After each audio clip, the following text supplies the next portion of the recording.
আসসালামু আলাইকুম Fatema kitchen and শখের রান্না আপনাকে ব্যাপকটি স্বাগত। মুই বরিশালে মনু মুই আপনি করে আজ ডাইলের বড়া বানাইয়ে দেখাম। মোরা বরিশালে মানুষ যে ডাইলের বড়া না বানাইয়ে দেখাই তাহলে কেমন কথা। এলে গিয়ে মুই প্রথমে নিয়েছি কিছু জিরা, দিয়ে দিলাম কাঁচা মরিচ, দিয়ে দিলাম ভাজা শুকনো মরিচ। এখন এগুলো ঝাঁকানাকা করে বাটতে নিব, একটু লবণ দিয়ে বাটতে নিব। এখন দিয়ে দিলাম কয়েক কোষ রসুন, আরো দিয়ে দিলাম পেঁয়াজ। এই সব কিছু একেবারে মানে আদা বাটা দিয়ে নেব।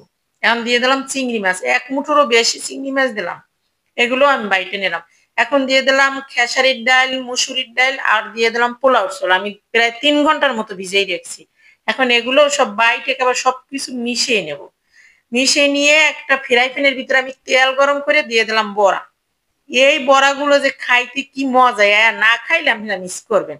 পানি ভাত হোক, গরম ভাত হোক, মানে সবকিছুর সাথে খাইতে মজা। এমনি খাইতেও জম্মের মজা।